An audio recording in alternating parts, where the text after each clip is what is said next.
Men themselves have wondered what they see in me. They try so much, but they can't touch my inner mystery. When I try to show them, they say they still can't see. I say, it's in the arch of my back, the sun of my smile, the ride of my breasts, the grace of my style. I'm a woman, phenomenally. All right, everyone, welcome back to another episode of Like Water for Chocolate. I don't have Lex Love with me here today, but I have someone who is just as awesome. And we're going to dive into some really juicy topics. Before we do so, I just want to thank everyone that has been following our new season. I hope that you've enjoyed the episodes that we've touched on. We more so just wanted to make sure we're educating those and then also being the voice of those that feel that they're voiceless. But today, I will let our guest introduce herself, and then we'll let you know the topic that we'll be diving into. Hey, this is Oak. My tagline is "She Right on In." So usually when I'm introduced, I'll say that, a.k.a. Baby Pop. Absolutely. That's why I'm so excited to have her here. We're going to touch on feminism today, but also I want Oak to kind of let you guys know where else you can, find her other than here, because we're all about promoting our own. So you can go ahead and let the people know how they can find you. Okay, you can find me on Twitter at OakLovin, and that's going to be AKLUVIN. You can also find me on Instagram, and that's going to be _KOKOAKA. And you can find me on Facebook at Autumn Golden. I know I have a lot of different names, but that's all right. It's fun. All right. It all goes behind it. So feminism was definitely a topic that Lex Love wanted to touch on because she feels really strong about being a woman. And I think we all should. Not many really embrace how powerful we are, but Lex definitely wanted to make sure that this was a topic that we had. So we're doing it, boo, for you, and we'll make sure that this is a good episode. So what is the definition of feminism to you? How do you define it?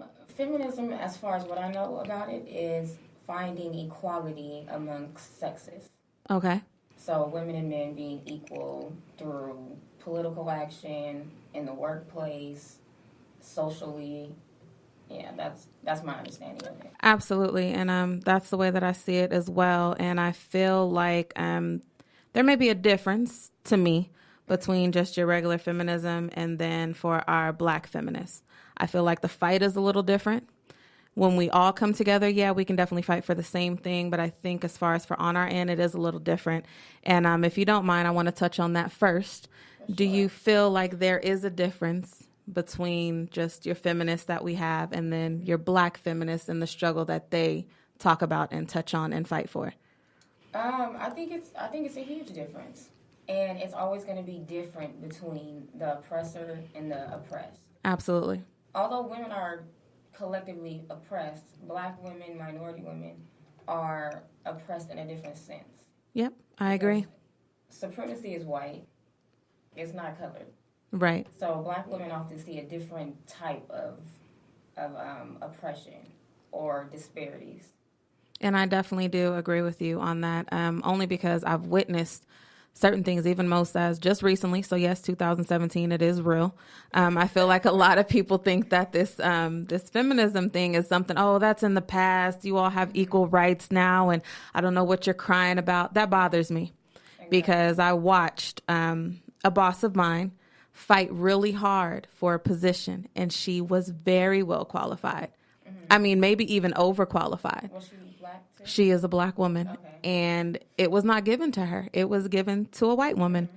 And I remember her face that day. I remember her pain that day. And after that, she was like, I need to go. It was. Absolutely. And I think that's what she felt, the embarrassment more than anything. It's humiliating.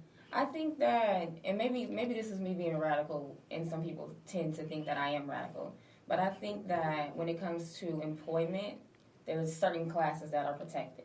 Yes. I think that Black women should be its own class. This is true. That's what I think, because we're constantly prejudged in everything that we do. We get that. Black women. Exactly, and we get that angry Black woman label quick and fast. And don't let you have natural hair. Don't come to an interview with natural hair. It's already going to be oh my God, she's one of them. She's natural. Oh my goodness, she's radical. Yeah, absolutely. And we could be the most educated. We could be definitely the best candidate for the position. And I feel like if someone came in who looked the way that they think the person who needs to play that part looks, they're definitely going to get the position over us. And speaking of feminine or the women being oppressed differently than white women, black women are not treated equally as any other minority as well. This is true. We're the last to get hired. This is true. We're the last to get an interview. So it's a huge difference. And I think names play a difference. In applications, you can't really see the person until they come in. Exactly. And I feel like a lot of the times the names that we have, as they call ethnic names or urban names, I feel like their applications get overlooked a lot of the time because they're automatically putting a face with who they think this person is going to be with this name. And I think that it even goes into that. And that's like the very first stepping stone. So if I can't even get in your doors to get an interview because of the name my mother and father gave me, that's already like that extra big step I have to take to try to get this job. Exactly. Just your name alone. And I'm glad you said put in a box. I was watching, I told you the video that I was going to look at, and they were talking about the box, and they were like, what is this box? Like, why do we have to be in this box? Why do we need to fit in this box? And I think we try too hard to fit in this box, and we shouldn't. We don't need to be in this box. But if you're not in the box, then you're radical. That is true. So that's why people water themselves down, or they become hippies, or they become liberals, So they don't want to be this person with this strong belief because it's harder to accept. And as soon as you have a strong belief, that makes you angry. All of a sudden, you're angry. Because you're black. Exactly. Because you're a black woman. Exactly. That you're automatically, Herb, she always got an opinion. She's angry. I wish that would stop. And since I'm diving into that with the black feminism, I think that we get it bad even from our own because they feel that we shouldn't fight for feminism because as they say, that's a white woman's fight. Yeah. It's not. And that bothers me because we understand our fight is different. Very. But it's still a fight. I think that when black women disassociate themselves from feminism, it's because they don't really understand what feminism is. It was presented to them as white, which is a neo-European doctrine. It is. But we've created our own lane. We've created our own wave. And that's why we have black feminism. That's why we have women like Kimberly Crenshaw, which coined the term intersectionality, when she started to explore this term, which I'm still trying to fully understand, but it basically is it's an exploration of blackness, and how being black, being oppressed as a black person, leads to other disparities, including health, environmental issues, and how those overlap and just press upon each other. You're black, you're poor. Because you're poor, you have poor health care. Yep. You have poor education. That leads to joblessness. Mm-hmm. So you have women like Kimberly Crenshaw, who is a feminist. She's for black women. But black women often see it as a white thing because white feminism takes the men out of the equation. Right. Whereas black feminism says, you black men have been oppressed too with us. Mm-hmm. You've been abused to think that you're supposed to abuse us. And that's what black feminism is. Whereas feminism is, we want equal pay. We want to vote. It's very different. It is. It's a big difference, and I'm so glad that you covered that because me and Lex talk about it a lot, even at her office. There's a difference in the way she's treated and the way others are treated. And I'll never forget the day she told me that they didn't know she spoke Spanish because her mother's Hispanic and then her dad is from Belize. So she speaks Spanish fluently. People don't know that Belizeans speak Spanish. Exactly. And her dad speaks it very well. So they were having a conversation, thought if they spoke in Spanish, it wouldn't get picked up on. And she's like, oh, really? That's how you feel? And so she just, made sure that for the rest of the day, she threw little Spanish words out there so that they knew, I know what you guys were talking about, like to the fullest extent. And she said that there's positions that are offered. She's never given them vacation time that gets handed out. She has to fight for vacation time. When she went back to the office, her doctor clearly told her, I hope you're not breastfeeding. What do you mean you hope I'm not breastfeeding? Now, this was a male doctor who said, I hope you're not breastfeeding, meaning I hope you're not going to have to take time off the floor to give your baby the nutrients that's needed. I'm hoping this is not what you're going to do. That is so offensive. And she texted me and she was like, can you believe that this was said to me? And I was in disbelief because, number one, you're in a doctor's office. Doctors normally push for healthy babies and breastfeeding. But because you're the employee and you are one of the only Black employees in your office, the whole pregnancy with you and the time that she needed, it wasn't really given to her. She has to fight hard for stuff that everyone else gets easily. You know what? I would dig into that, but I'm like, let me keep it cute. Let's keep it on feminism because I'll go left with that one. And you're allowed to on Like Water for Chocolate, just an FYI. Okay. I think that was very domineering of him, you know? Mm-hmm. But it's also him treating a woman like she's not supposed to be a mother. It's supposed to be a worker. Absolutely. And it's just an oppressor's mentality. You're supposed to do what I want you to do, and I will allow you to do this and that, and that's it. Your kid comes second. You're an employee, nothing else. And that's the way of the world, honestly. Even into just our everyday jobs, even the so-called jobs we say are good jobs, so to speak. Even with those jobs, I really need my women and my people as a whole to understand that it's just slavery by another name. It's just a little different. The way that they are able to do it, they're able to do it without the whips and the hanging, but it's still the same thing. Women are still told to wear makeup in certain roles, are told to put heels on in certain roles, are forced to wear skirts in certain roles. What if I want to wear pants? Well, you probably might be sitting behind a desk. Exactly.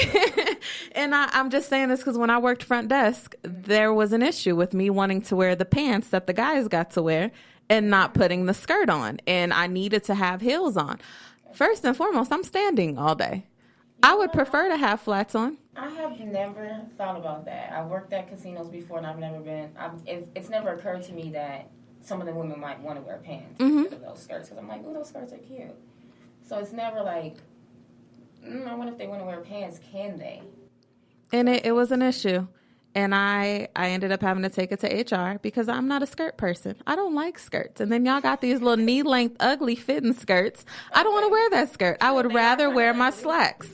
And so I had to go through some things to be able to wear my slacks every day because I did not want to wear the skirts. The skirts look like First Communion skirts. I didn't like them at all. They didn't fit well. And I'm not, like I said, I'm not a skirt person. Why should I have to wear a skirt? So did you get the pants? I got to wear the pants. But I had to fight for my pants. Okay. Just something so simple. And I'm like, that's something real small to everyone else. And to men, that's like, oh, well, it's just pants. Just wear the skirt. No, that's not the point. I don't want to wear the skirt. I want to wear my slacks. I'm comfortable in my slacks. And why should I have to wear a full face of makeup every day? Why? Not all women wear makeup. That's very true. It's interesting that you say you don't want to wear the skirt, you want to wear the pants at a time where feminism is becoming about sexiness and sex appeal, sexual liberation. It's all about being, risque because now you're free. Exactly. So it's interesting that you say that. Because now it's this whole thing where now women are becoming the chauvinists. Right. Because they don't want to dress like that. Oh, I don't want to wear the short skirt. Oh, that's too hoochie. Or that's too revealing. That's too risque. Now those women become the chauvinists. Right. Because they are objectifying women that are liberated. See what I'm saying? And I definitely do understand that. And it's weird how, and I think that's why feminism is so confused because we're kind of confused.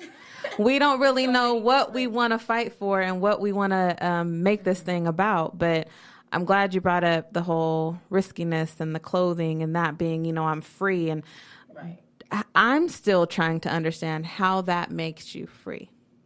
You being able to dress a little bit more sexy or a little bit more revealing. How does that make you more free? Or is it just because you were told you're not supposed to wear it or it's not accepted? I don't see how that would make me feel more free. And that's just me. So I'm just seeing if you have maybe like an insight as to why that would make them feel like that's freedom.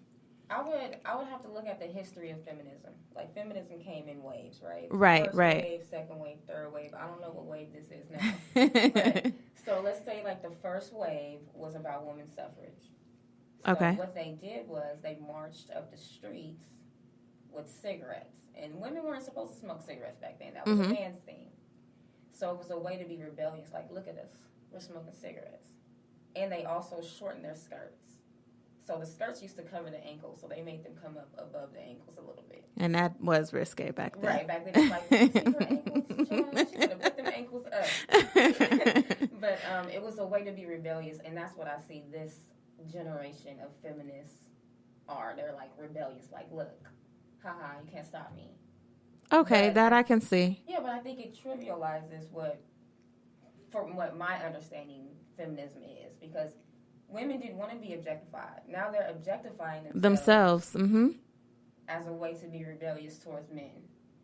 But you're still bound to being sexually objectified, if that, you know? No, that definitely makes sense. And leading into that, I guess we can dive into Amber Rose and her slut walk. Okay. And I'm going to have to just go ahead and go from there, because I feel like that, what you just said, is defining exactly what her movement is. It's, well, this is how I'm going to rebel. This is how I'm going to show you I'm a free woman. Mm-hmm. I don't care about the names that you call me.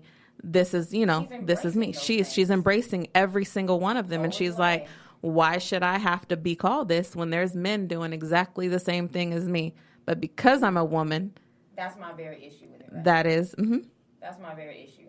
Oh, you get to call me a hoe because I have multiple sex partners or however many, and men aren't being called whores. So I'm going to act like a hoe and still be called a hoe and love it. Like, that trivializes rape culture.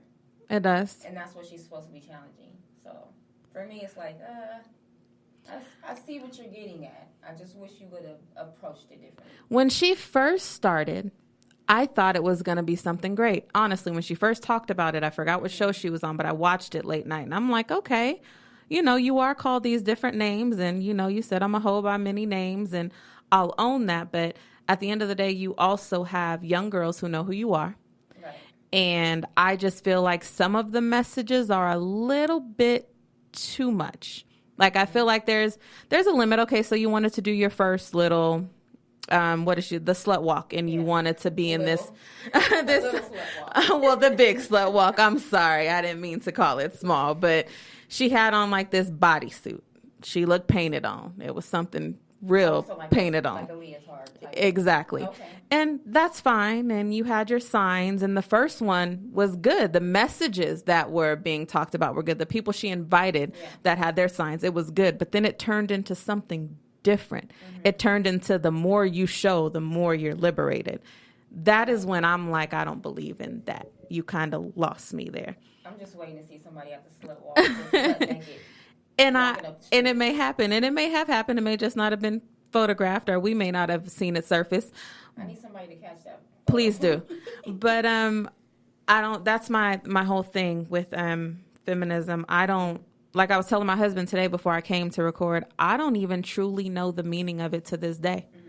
I thought I knew what it was supposed to be when it started. Mm-hmm. I know the message that my Black feminists try to get across, which is more so, like you said, we're still in the business of protecting our Black men, but also liberating ourselves and getting out of that mentality that was kind of beat into us for so many years that we have not yet let go of. And so that is what I'm seeing. That's what I listen to. But the women that I know that are, I don't want to call them any other thing. I'm trying to be politically correct. That are against, I guess, the feminists. Yes. They will say things. And I'm like, well, that's something a feminist would say. Exactly. And they do things. And I'm like, well, you're moving like a true feminist. And I think feminism gets a bad name sometimes. I had a friend that always called me a feminist. Now, I don't think I'm a feminist, but she had a very bad view of what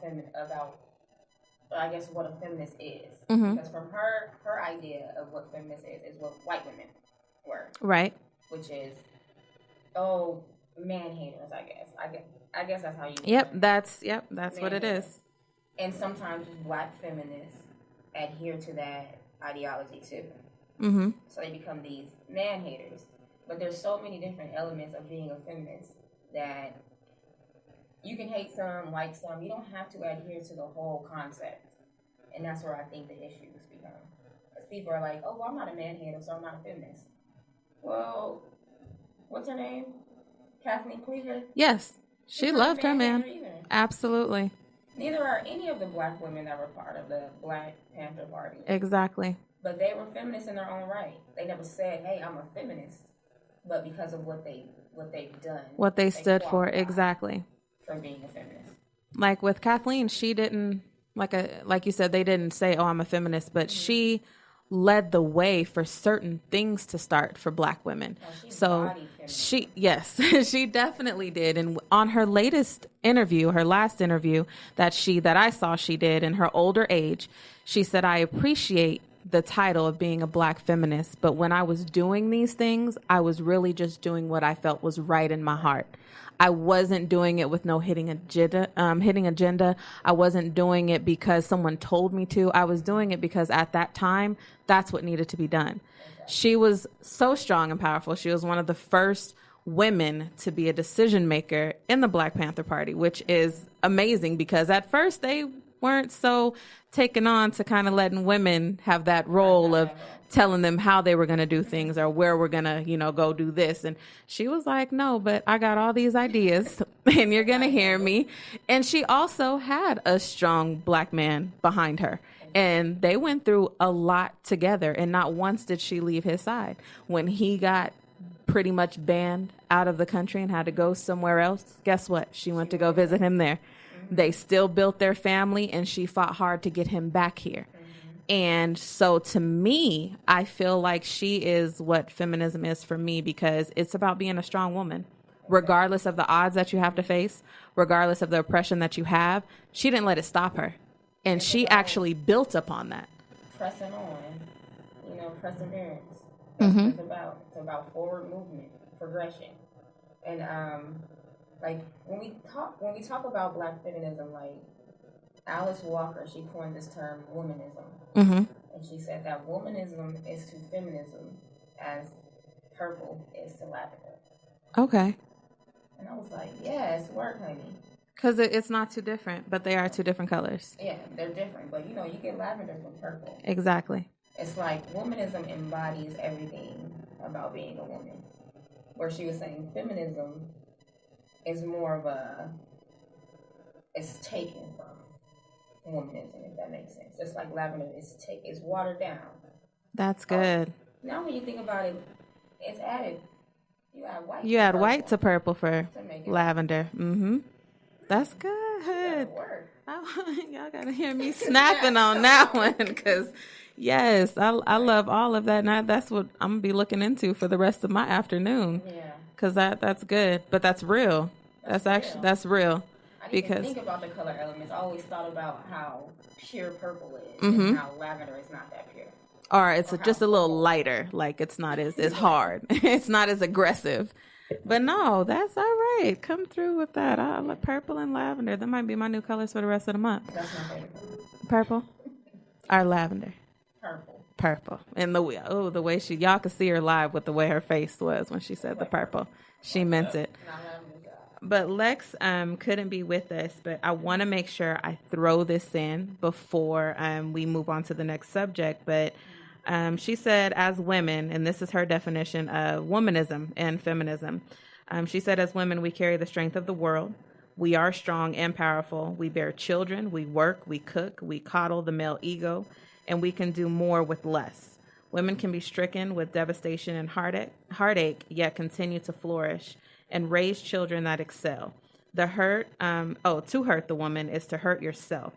please make that statement on my behalf. So that's something that she was thinking deep and hard on, because for me, standing up for now womanism, now that you kind of gave me that clear definition, that's really what we are, and that's what we should embody and understand that we are really great, like really great.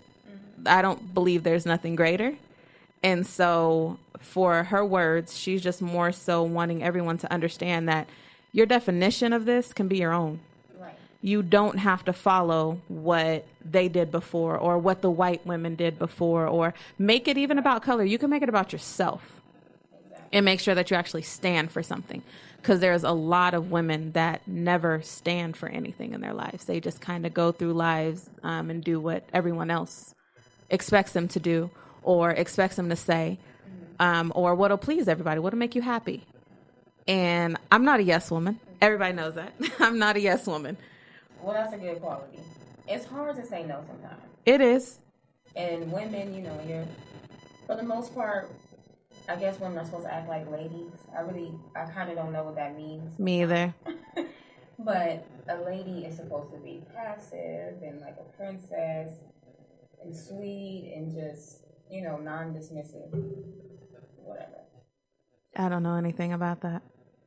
So, the feminist movement today, I'm still trying to figure out if I have an issue with it.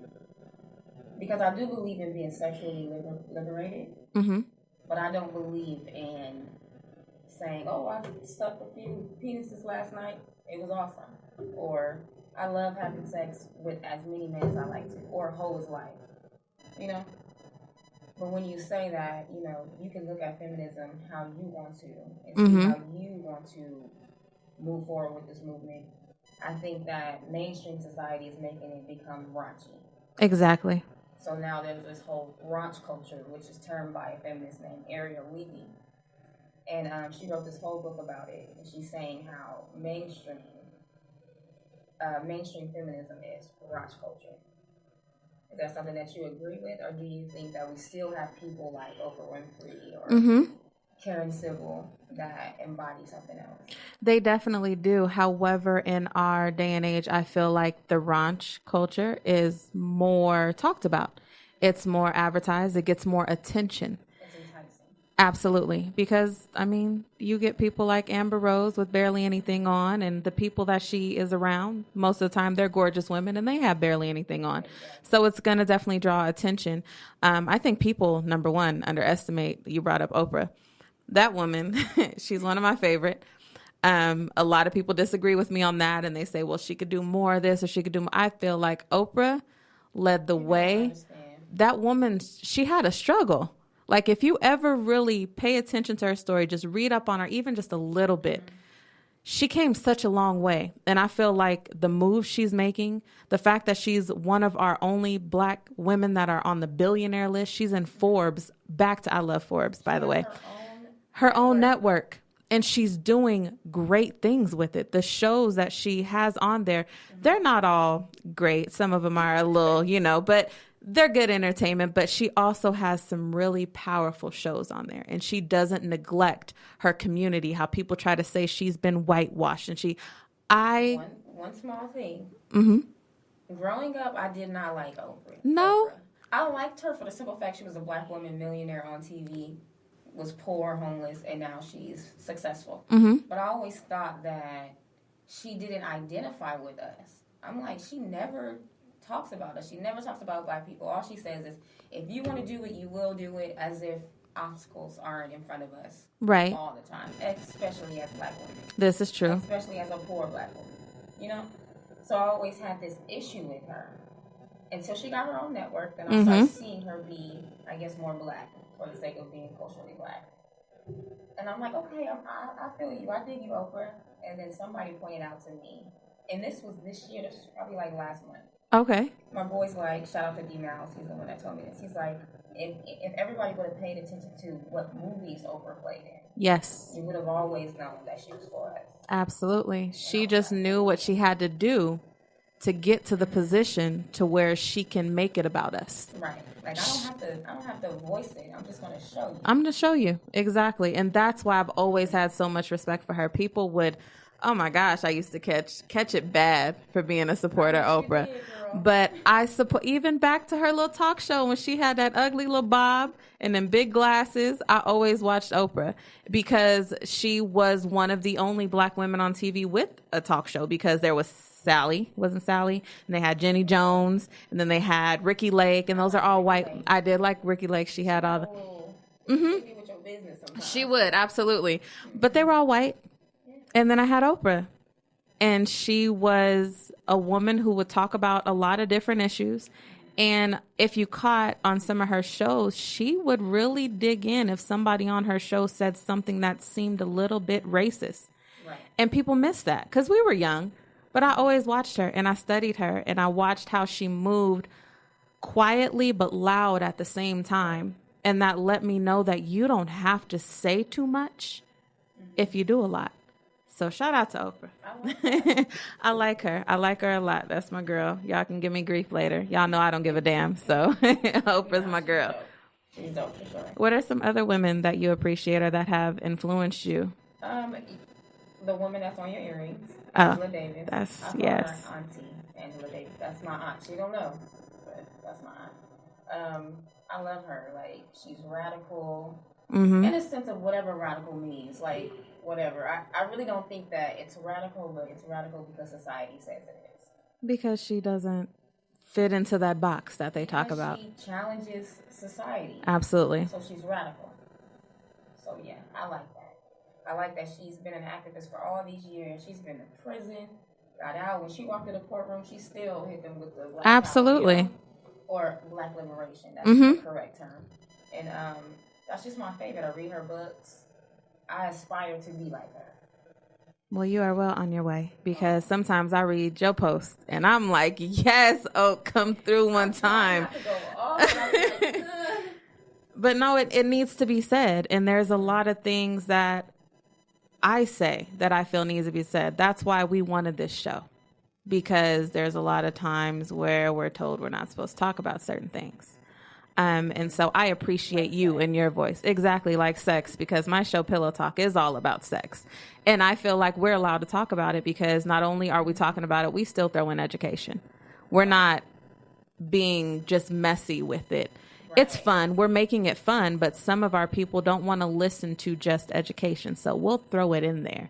So even though we're talking about these things and you're laughing and you're joking, we're still going to kind of let you know some of the things that can happen when it comes to sex as well. Some of the statistics when it comes into sex, some of the diseases that are high in our people while you're having sex. So yeah, that's big too. But sex, I like sex and I like to talk about it. I talk about my marital sex, my marriage. But I could talk about sex if I want to. And see, the difference between you and Amber Rose, let's say, it's always this implied sex. Sex is going to happen. When is it going to happen? When you see somebody like Amber Rose that's dressed risque, sex is implied, and then sex becomes like a chandelier. It's a spectacle. It's like, look at it. Instead of exploring it and saying, this is what it is. Exactly. This is what it isn't. This is what it shouldn't be. So it's different in those two realms, if that makes sense. No, it definitely does. And it's taken the value away from sex and how important it really is. I understand it feels good. Most of the time it's just fun. But as women, it better be fun. If not, then don't do it with that person again. But as women, I feel like we don't, I guess, give ourselves enough credit as to, number one, we're sexual by nature. We just are. We are very sexual beings if we learn to tap into ourselves. Now, that was a struggle for us because I'm going to take it back to slavery. Sex was not really something that we always enjoyed, depending on how it was given to us. There was a lot of rape in that time. You were forced. You were just this sex object. And so we have been objects for so long. And when it comes to womanism, I feel like that's one of the messages that I was recently listening to, that we're not slaves anymore. So you're no longer this object.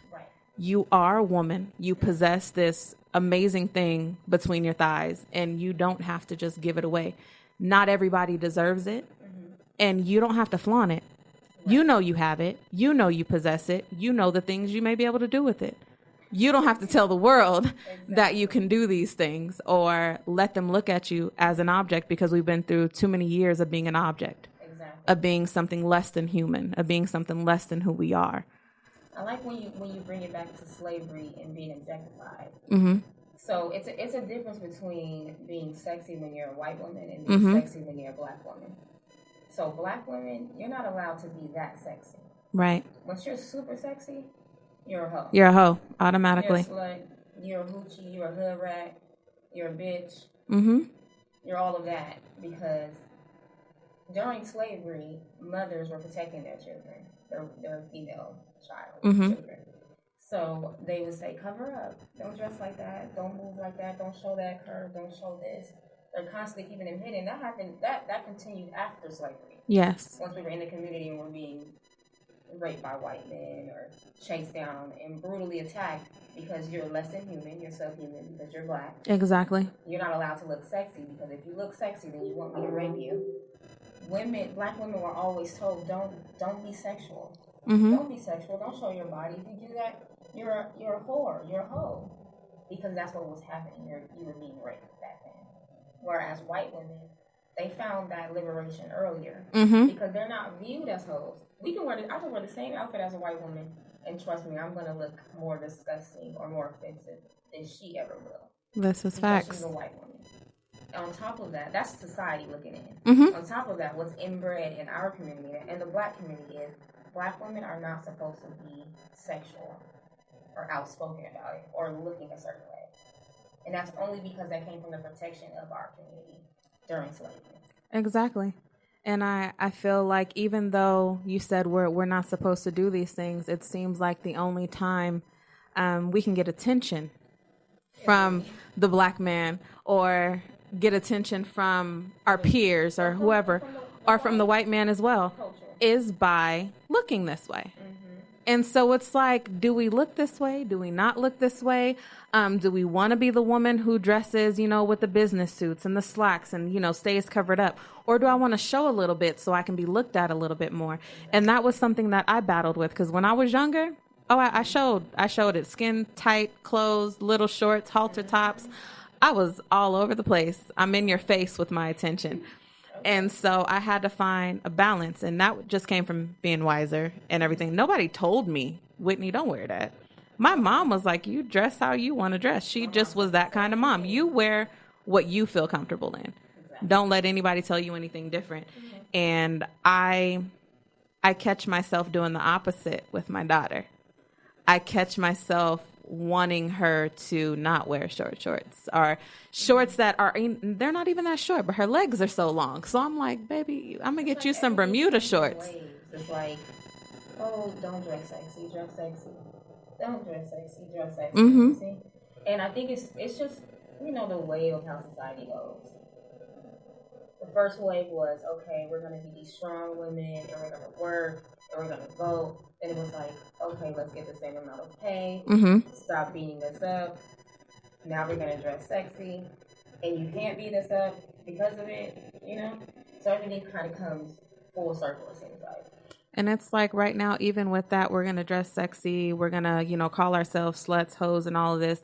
In the same sentence, they still want to be respected and seen as business women and seen as, feminist right now is what her whole stance is. Speaking of Amber Rose, and I guess that's why I'm so confused with the message that is trying to come forth with that. And I'm confused with feminism today, just as a whole. So that's why I'm glad you said womanism, because now I'm going to run with that. And I'm just going to take that and I'm going to use that non-watered down version, and I'm going to take it for what I believe it is, because it's really all over the place. And I know you said it comes in waves, and so I'm kind of nervous to what the next wave is going to be. I'm hoping that the next wave is more open to what sexual liberation is, because I don't think you're not liberated from sex if if the undertone of how you look is sex. You're still bound to it. Absolutely. So I think it's trivial that movement, and I think that it's just rebellion to me. I think it's just women throwing a tantrum like, you can't rape me because my titties are out. Well, we know he can't rape you because your titties are out. Challenge the justice system. That's good. Like we do, like Angela Davis said, we have to liberate minds while we liberate society. So I get what Amber's saying when she's saying, okay, I'm a hoe, so what? You still can't rape. Right. But do we have to make that the mainstream conversation? And we don't. She can flip it as to more so why so many rapists are getting off, because they're saying, well, she asked for it. Or, well, she was, dressed provocative, or, well, she was giving me all the signals. And so turn your message and flip it, like you said, on the justice system. Why are these words allowed to be said from the defendant, and then he gets off? Because you assume I asked for it because my dress was small and my boobs were showing, and I was at a nightclub with hundreds of other people at this nightclub. But because my dress was a little bit tighter and I got a little bit more curves, I was asking for it. And so if she flipped it that way, absolutely, then I understand where you're going with that. But the way that you're trying to direct it towards men, our men that already have enough going on. I'm speaking black men. I'm not speaking white men. Nothing against y'all, but I'm just saying they already have enough going against them. Don't tease them and say, yeah, I got all of this, but you can't have it just because I'm dressed like this. You've already been this person of interest for a long time for our black men. You've been a sex symbol. This is what you've been. This is what you've admitted to. But now you're saying, well, I'm not that. You guys can call me that, but I'm not that. I'm a feminist. You're confused. Your message is confusing. I'm confused. I'm confused. If you miss the difference between womanism and feminism, the first wave of feminism, that's what I'm going to compare it to. The first wave of feminism didn't include men. So what it is it explores society as a patriarchal society, meaning that men dominate everything. Mm-hmm. Feminism says, you know what, women are equal to men, and women are abused, and we have to rise up. Whereas womanism says, because this is a patriarchal society, and men have dominated us, it's also abusive to men as well, because they haven't been afforded the luxury or afforded the liberation to love women like they could. Exactly. And that's what womanism is. It includes men into this abusive relationship that we have with one another.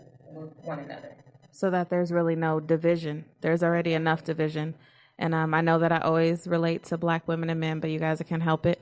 That's just where my heart lies. But there's been enough division with us. And so that's why when you gave me that definition of womanism, that makes more sense to me. Yeah, and honestly, because I am a compassionate person, I felt that way. I'm like, well, if we're in this society and this society has taught us to think a certain way, didn't it teach men to think a certain way? Absolutely. So that's why that definition resonated better with me than feminism did. And I'm glad that you said men were taught a certain thing. I touched on this. I'm not sure what episode it was, but remember when in slavery, just more so to say, men were not allowed to defend their wives. Mm-hmm. They couldn't do anything if their wife was raped. They had to take it. Yeah. They weren't allowed to get angry. They weren't allowed to show anger. Mm-hmm. Only thing they can do is go console her after. Or some of them turned away and didn't want her anymore because at that point she was damaged. Or maybe they were too embarrassed to take her back. Exactly. What kind of man am I? That's something that they have to sit and live with. Like, I couldn't protect her. I don't deserve her. Absolutely. And I just feel like we have to learn that us as black women, yeah, we go through a lot. We've been through a lot. Our history it's brutal, but so is the black man. Sure. There was a point in time to where he was not allowed to defend his family. His family was taken from him. He was taken from his family at the drop of a dime. Most of the time, if a woman had children, multiple children, and the children were healthy and they were able to keep working, the woman can stay with her children on the plantation. Mm-hmm. More often, they sold off the husband, especially if they needed more money, because a strong man was worth more during that time. If he had all his teeth, they called him a buck. He was a good buck, and you can get more for a buck than you can a wench. And so they sold the men off more. I think I spend too much time researching this, but I do because I want to. Thought that the woman would have been more. No, they have a old in the plantation, the Whitney plantation. They actually have a copy of like a old list of auction coming up. And you could see they would have the young buck, age 19. They would show he had all his teeth and he had no scars. He never tried to escape.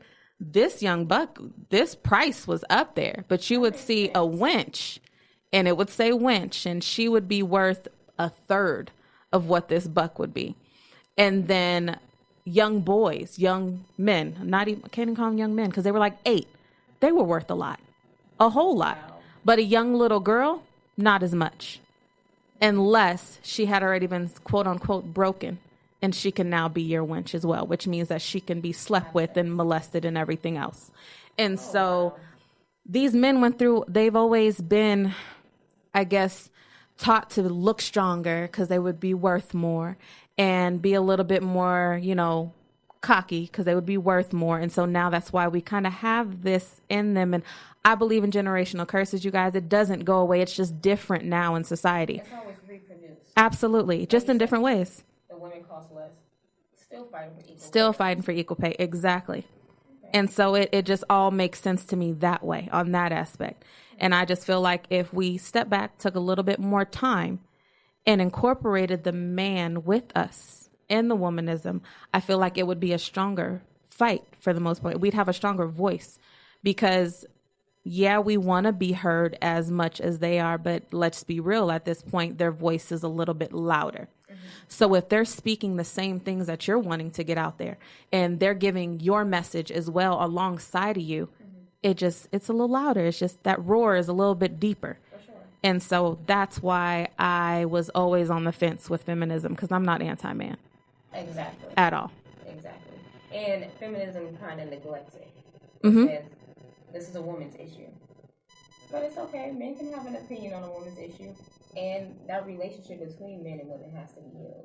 Yes. This is what I lost earlier. So what I was going to say about Amber Rose, I'm not going to say forgive her. I was going to say I would be more forgiving. But I would take her more seriously if she actually put some kind of bill in motion for mm-hmm. enhanced sentencing, which I'm so against prison. But, if you look into rape culture, you will see that at Ivy League colleges, rape is almost never convicted. Never. They hide it.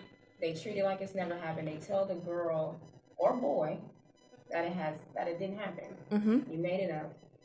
These students that commit rape are still in this college, and they don't want to tackle it or take it seriously because they don't want to lose private money. Exactly. So I would take her more seriously. If this is about rape culture, that she would go to these universities and challenge them to actually, make something happen, prosecute these people. Rape on a college campus. If there's an enhancement for gangs, if there's an enhancement for having a gun on a schoolyard, mm-hmm. there should be an enhancement for raping college girls, college boys. Absolutely. And there should be some kind of law against these Ivy League colleges that cover up these rapes and never address them because they don't want to lose this private money. Absolutely. And it's the money. That would be really good. That would be the way for me. And even with that, I'm glad that you brought that up. Also in military, there is a lot of rape with our military women mm-hmm. that goes on and never gets talked about because she has nobody to talk to, because she can bring it to her high command, but most of the time it's her high command that's mm-hmm. doing it. Or it's the person right under him and they've already built this relationship and they got this code mm-hmm. and it's in the military and you're supposed to be strong. Oh, you're just saying this because you're weak. You're not strong enough to really be in the army anyhow. So either that or it's, she wants to be in the army, so exactly. She has to take it. If it's mm-hmm. tough, prove it. Exactly. You want to cry? It's like that. So that's why I say that relationship with men and women has to be healed. It has to, for sure. Leave them out of the conversation and say, you guys oppressed us. Go away. We have to say, we both need this counseling. Right. No, this is true because they were always taught that they were the more dominant. Mm-hmm. They're the toughest ones. They are the ones that bear the most. And if we break it down and go back to what Lex had me give to you guys, they truly don't. Men, I'm not taking away from your strength. You have a physical strength that is unmatched by a woman. I'll give you that. But when it comes to bearing burdens, I've noticed that we will bear ours, yours, our children's, and everyone else's, and still keep a smile on our face and keep going. Whereas I've watched men to where if one thing happens, it's kind of a breaking thing. And so we need to understand and embrace our men and understand that, yeah, they're strong physically, but there's a lot of mental and emotional, I guess. I don't want to say weakness because that's a bad word, but they're not as fortunate to be able to just keep moving on and, move past it. Like, we got the feminism movement, but men don't have a movement. And if they had one, we would flip shit. We'd be so pissed off. And that's my whole thing. I guess I'm more so I'm equal. Like, I'm just equal because we all have a struggle. Right. And we all have something that we're fighting for. And I don't mean equal as in white and black. I mean equal as in man and woman. Okay. Because my black men have a fight as well as I have a fight. Their fight is different from my fight, but they have a fight as well. So with feminism, the reason why I was on the fence, even though I love some of my feminists, the ones that don't separate man and woman, because we all have a fight. Like, we do. We just do. And that's where I stand with it. So I would never consider myself a feminist. But now that we got this womanism word, I think that I am. I'm in there because they're not leaving my man out. Exactly. And I love my men. I truly do. And I feel like if we fought together, it would just make more sense. It's so weird that people will label me feminist. Like, did you label me feminist? No, ma'am. Okay. No, ma'am. So people will say, and this has been, I don't know, since high school maybe. Guys will say, you're a feminist, you hate men, blah, blah, blah. And I'm like, well, where did you get that from? I don't know where they get it from. Like, even my best friends that are two guys, they'll say I'm a feminist. And it's because I'll call out things that maybe men do, things that I don't agree with that men do. Mm-hmm. And they'll call me a feminist. But I also call out what women do too. But they say it in a way that's negative. Right. Like, oh, she's a feminist. Or they'll tease me about it.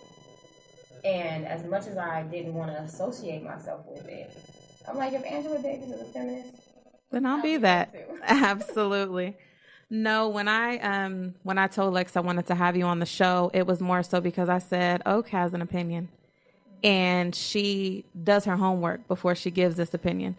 So on a topic like this, I felt like it would be perfect because, number one, I follow the stuff you do and I follow your posts and I'm telling you, they give me life. And so I'm like, if anything, she will help me understand the way I feel about it. Or if I'm alone in the fact that I'm kind of on the fence, it's like, I believe in some of the things, but then there's some to where I'm like, but wait, like, I don't agree with that. Ride feminism to hate men. Yes. It's like, I hate men, I'm going to be a feminist. And it's like, girl, you don't even know what a feminist is. All you know is that you hate men. So they give it a bad name and a bad taste.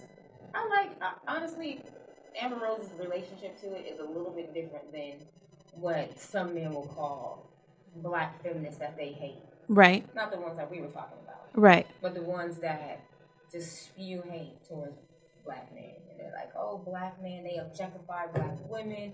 Look at them in these video shows, which that is happening. Oh, yeah, absolutely. It's real. But we can't blame black men for that. We have to blame society for that. Absolutely. So that's my issue with, I guess, women taking feminism to hate black men. Black feminists do that. And then also, if you don't like the way these black men are having the women in the videos and how they're being portrayed and how black women are being portrayed, number one, don't be that woman. Because I don't like the ones that talk about these women in the videos, but when you step out, you look just like her. Girl. So, so what message are you really, if you don't like her being in there and you don't like that she has this little dress on and she's twerking, but then when you go out, you're her. You're just not on camera. And I feel like that's not fair. This is what she chose to do. So this may be her way of expressing who she is and being free in her own right. But don't get on Facebook is what we use now and give a message like your Erykah Badu and Angela Davis and all of these great women, Miss Kathleen, and you are her. Right, you're her. You're just not. Don't judge her. Because if somebody came to you and said, you look just like that video hoe that I saw, you would feel some kind of way. And I know music videos don't come on as much as they used to, but it was a big thing. It was a really big thing. And our women did, you know, they were, with barely anything on. Mm-hmm. But I feel like they chose to do that. Yeah. And that was at that time their choice. And our men. Back then they used to make money. Absolutely. Now you don't make nothing. Right. But back then they was actually getting some money. Getting real money. And then the ones that I know of that I followed that did it at first, they're now writing books and they're acting, or they've started a fundraiser of some type or some type of scholarship fund for women. They've taken that and they've turned it around into something positive. Like what was her name? Gloria Velez, I think. She used to be in the Ja Rule videos. She was in that Holla Holla video and she had on the blue dress. I remember because I thought she was bad back then. But she ended up doing this whole little, it was almost like a small tour to where she kind of gave her story and how she was a young mom and she needed to make it happen for her son. People don't see that part. So not all these women are being, you know, objectified. They want to do it.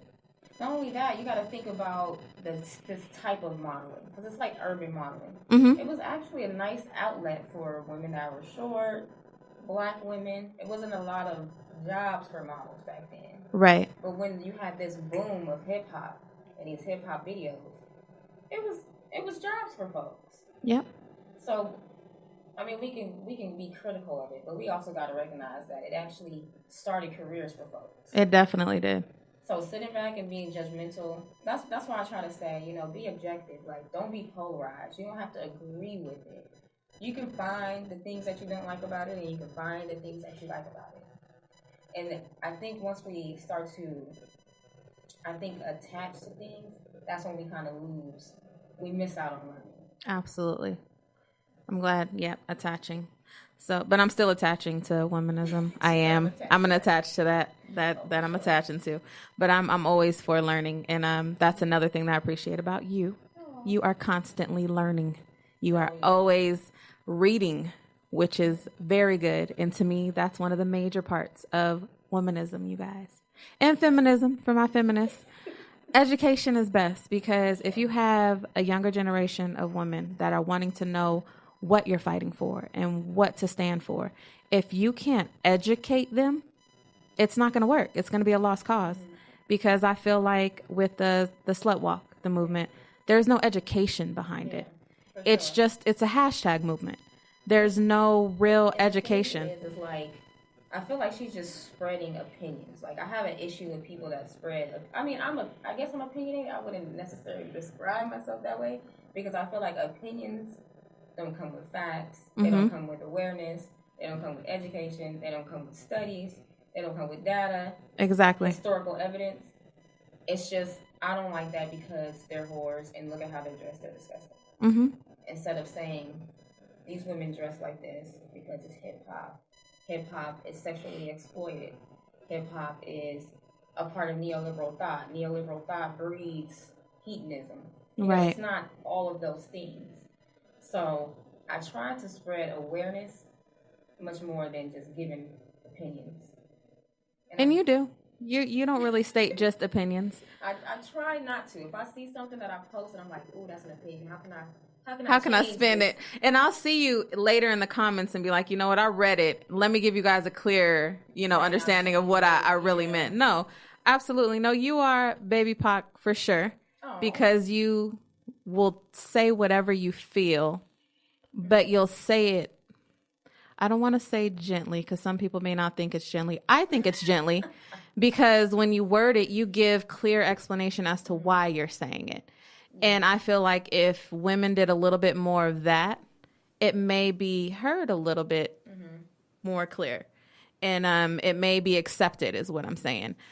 I feel like sometimes we're so ready to get our point across and we want to get these words out and it comes out aggressive and there goes that angry black woman.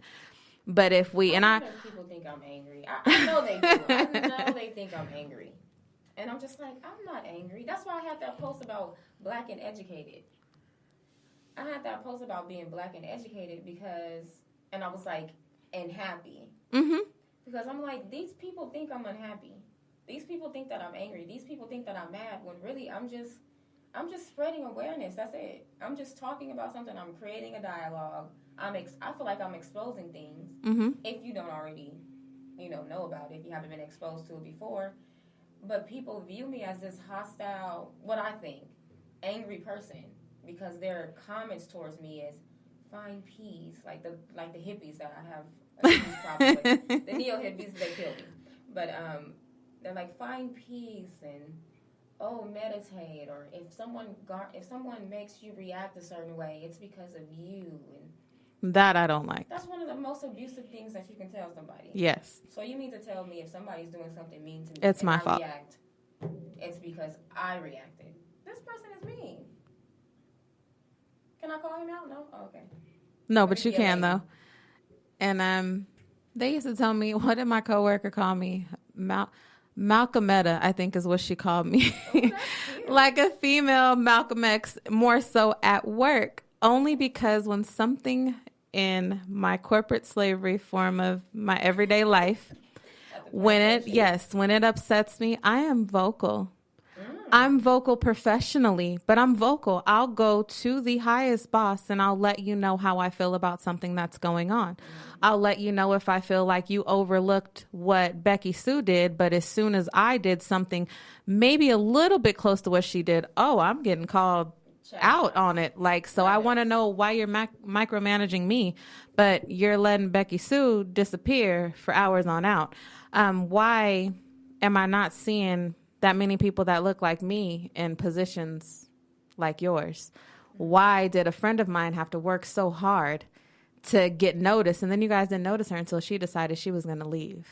Mm-hmm. And so I speak out, and I try to do it as gently as I possibly can. Mm-hmm. Sometimes I apologize for my aggression, but then I realize, no, I'm not going to, because it's not aggression. It's my feelings. It's how I feel. And I feel strongly about this. And you be aggressive. What's wrong with being aggressive?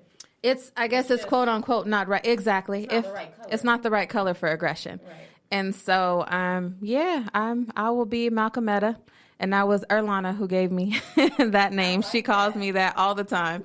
She was like, and don't let me come in with my dashiki on. She's like, y'all, it's Malcolmetta today. Y'all better be careful. But I don't see myself as that. I just, no matter what it is, I'll speak out if I believe strongly about something. Mm-hmm. And so I feel like that alone empowers me. Okay. And so I feel like if women found what it was that empowered them, whether it would be writing a book about the things that you feel or how you see and view things in life, or even if it's just teaching your daughters to maybe even have a louder voice than you so that they don't go through some of the things that you went through.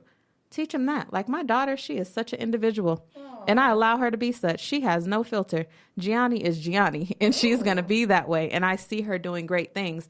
And that's why I wanted to have you on the show, because when I watch you and how you move, and then you're gorgeous, and people will kind of look at you like, oh, she's so pretty, but she has this mouth.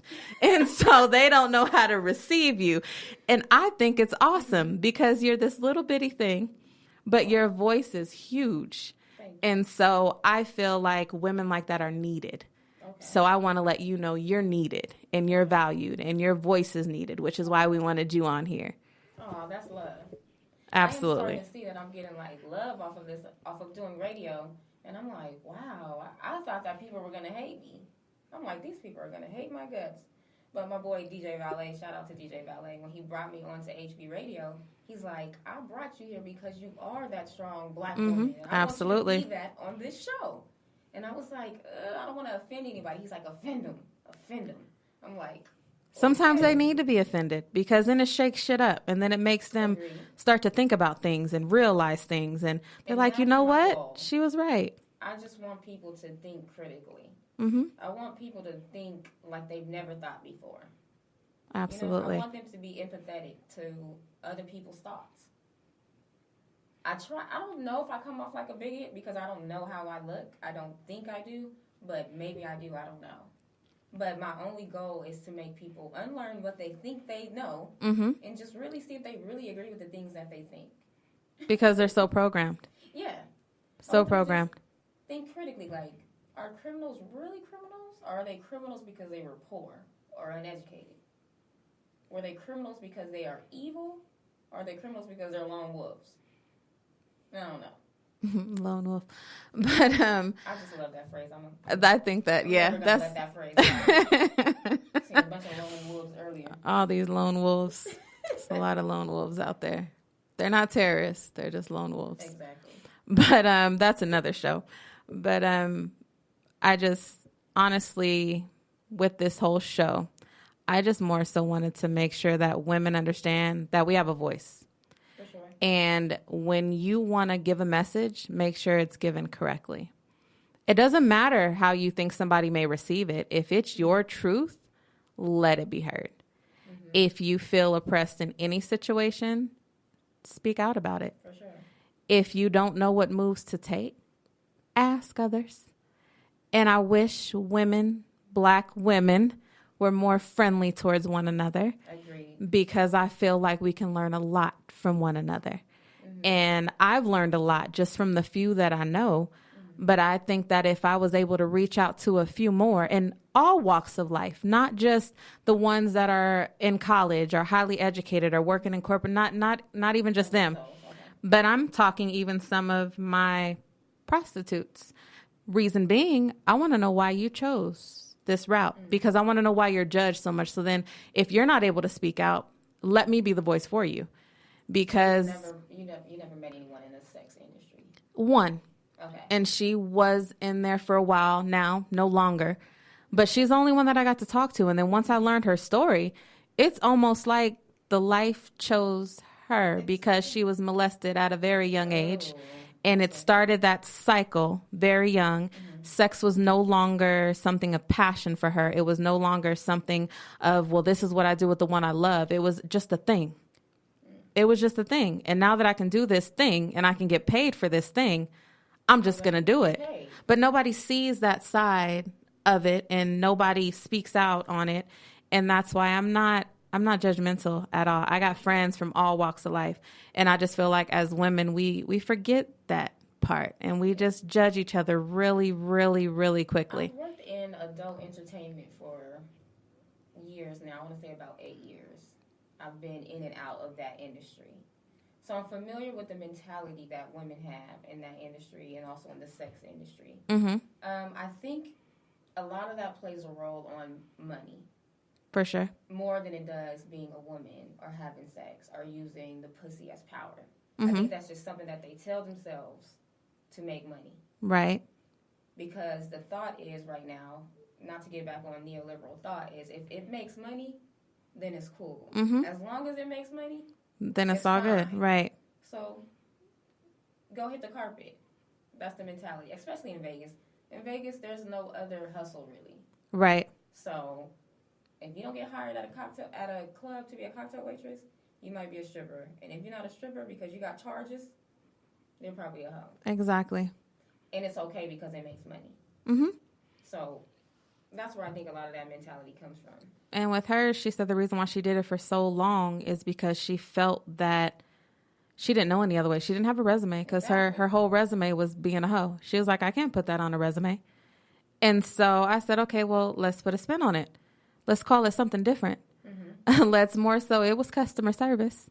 You did customer service for so many years. In sales, exactly. So she's right now, as far as for her job, she is in sales and marketing. She ended up going back to school, and she's doing very well. And she was like, Whitney, she was like, I remember when you told me that this was not it for me, that I could definitely do more if I wanted to. She was like, you need to do that for more women, because sometimes we are taught for so long that this is all that we are, by family, by friends, by if they have a pimp or the other dance. Exactly. This is what it is. This is how you're going to make the money. She was like, and no, I don't make as much money as I did. Right. She was like, but I'm close. She was like, but I'm good now. She was like, I feel like I'm valued now. And I just, Oh, yeah, for sure. And she looks so much better. My goodness. And I'm not going to say your name because I promised I wouldn't. But just know I'm proud of you. And I appreciate your words because that lets me know that as women, we got work to do in ourselves. And how we view one another. Absolutely. Because you don't know everyone's story. Exactly. Like, people will look at me and think I got it all together. You don't know my past. You have no idea. A lot of people don't know the many different dynamics of, if you're really close to me, you know, like, you don't even know. Right. Some people know.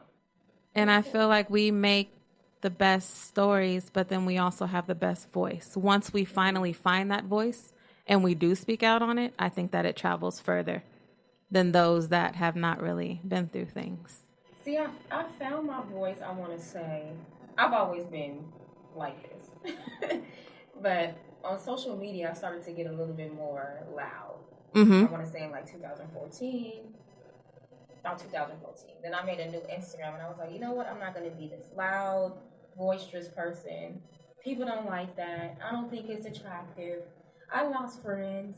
So I said I wasn't going to do that. You were conforming. Being what they wanted you to be. I was trying to chill. Mm-hmm. I was like, you know what? Instagram and social media is not for that. Then I was like, you know what? I accept myself for who I am. So, what's up at the end of the day?